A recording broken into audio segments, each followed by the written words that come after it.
देख रहे हैं एके न्यूज चैनल। दिखाते हैं आपको कुछ खास खबरें।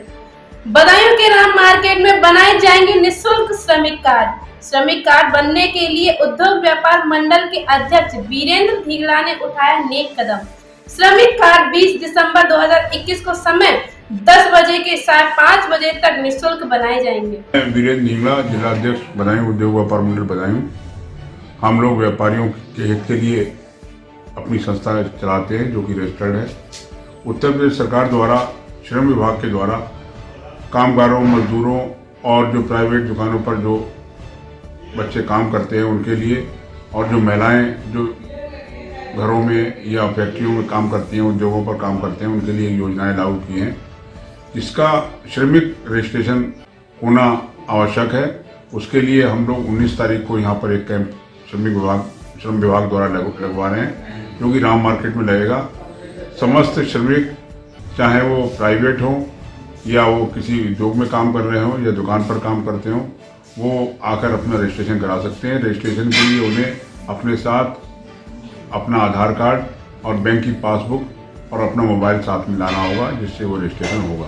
रजिस्ट्रेशन पूर्णतः फ्री हो रहा है, किसी प्रकार की कोई शुल्क उनसे नहीं लिया जाएगा, और इसमें सरकार उनको बहुत सारी सुविधाएं दे रही है, जैसे साइकिल, उसके अलावा स्वास्थ्य बीमा, लाइफ इंश्योरेंस और भी तमाम तरीके की जो है उनके लिए योजना है ये सरकार की, जो कि श्रमिकों के लिए बहुत लाभदायक है। और मुझे उम्मीद ही नहीं, पूरा विश्वास है कि श्रमिक इसमें बढ़ चढ़ के हिस्सा लेंगे और अपना रजिस्ट्रेशन कराएंगे और अपने जीवन को सुरक्षित करेंगे और उनका भविष्य उज्जवल होगा। यही मेरी शुभकामना है। बदायूं के कैली गांव में इंटर के छात्र की गोली मारकर हत्या, पुलिस जांच में जुटी। बदायूं के थाना कुंवरगांव क्षेत्र के कैली गांव में इंटर का छात्र शिवम सिंह पुत्र रामवीर सिंह अपने पुराने घर से दूसरे घर जा रहा था कि रास्ते में विस्पाल ने उसके तमंचे से गोली मार दी। गोली शिवम के पेट के नीचे लगी और वह अचेत होकर गिर गया। आनंद फानंद में परिजन उससे पहले थाने लेकर गए, फिर जिला अस्पताल लेकर पहुंचे, लेकिन तब तक रास्ते में ही दम तोड़ दिया। जनपद बदायूं के थाना कुंवरगांव अंतर्गत केली गांव में आज शाम को लगभग 7:30 सवा 7 बजे शिवम, जिनकी उम्र लगभग 18 वर्ष है, और अपने मंदिर के पास बैठे थे और अपने घर की तरफ जा रहे थे, तो उनके पड़ोसी ब्रजपाल सिंह ने उन पर तमंचे से फायर कर दिया, जिन पे गांव वालों ने, उनके भाइयों ने मौके पे देखा और फायर करके वो भाग गए। शिवम को घायल अवस्था में उनके परिजनों ने उठाया और पुलिस को सूचना दी। अस्पताल लाया गया, जहां पर डॉक्टरों ने जिला अस्पताल में उसे मृत घोषित कर दिया। इस संदर्भ में परिजनों ने ब्रजपाल को उर्फ बिशु को, जिन्होंने फायर किया है, चश्मदीद गवाह के साथ नामित किया है।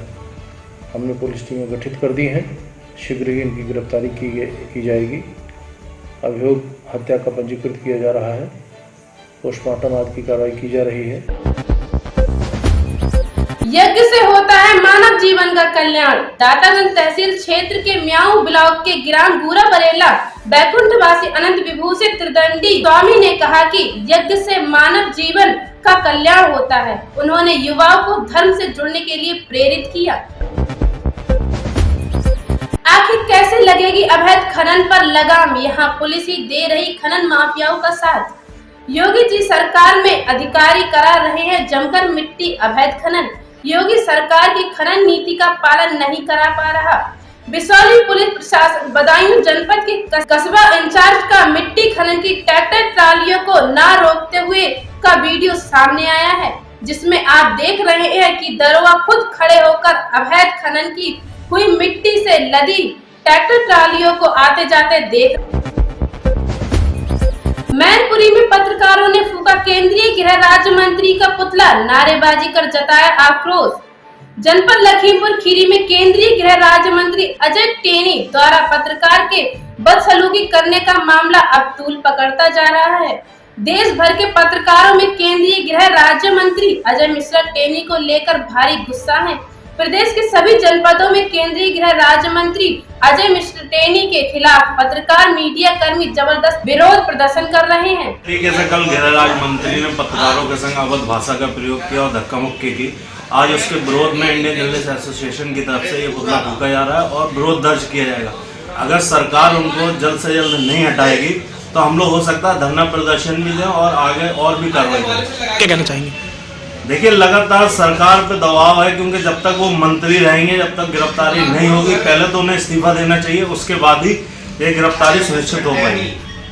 टेनी का पुतला फूंका है, जो केंद्रीय राज्य मंत्री हैं। उन्होंने लखीमपुर खीरी में पत्रकारों के साथ में बेहद अभद्र भाषा का प्रयोग किया, उनके साथ में अभद्रता की। इसके बाद पूरे देश और प्रदेश के पत्रकारों में रोष है और उनका हम लोगों ने पुतला फूंका है। हम मांग करते हैं केंद्र सरकार से कि उनका इस्तीफा दिया जाए और उनके खिलाफ निष्पक्ष जो है वो जाँच की जाए, क्योंकि सत्ता में रहते हुए, सरकार में मंत्री रहते हुए उनके खिलाफ जो जाँच चल रही है वो निष्पक्ष नहीं हो पाएगी। हम सीधी मांग करते हैं केंद्रीय मंत्री से, केंद्रीय सरकार से, तो उन्हें इस्तीफा उनका लिया जाए और उनकी जांच निष्पक्ष रूप से कराई जाए।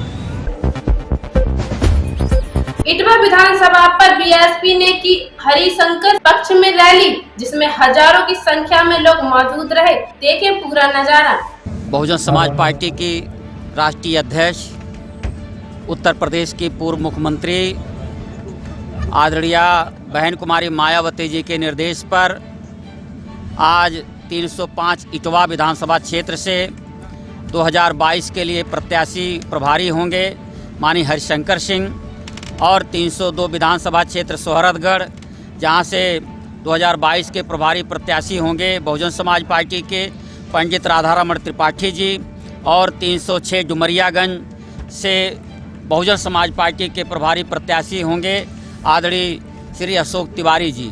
इन तीनों लोगों के नाम की घोषणा आदरणीय बहन कुमारी मायावती जी के निर्देश पर आज किया गया और आज इटवा में बहुजन समाज पार्टी के पदाधिकारियों कार्यकर्ताओं की एक कैडर मीटिंग ली गई है और इसी में इन सबके नामों की घोषणा की गई है।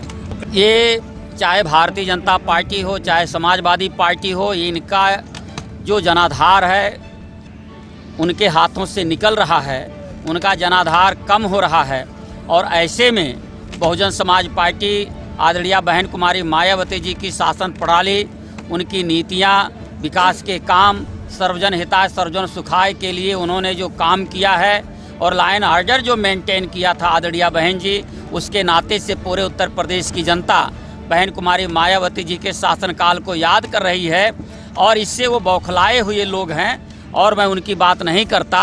हमें पूरा प्रदेश की जनता के ऊपर विश्वास है कि जिस तरीके से 2007 में बहुजन समाज पार्टी की प्रचंड बहुमत की सरकार बनी थी, ठीक उसी तरीके से 2022 में उत्तर प्रदेश में बहुजन समाज पार्टी की प्रचंड बहुमत की सरकार बनेगी।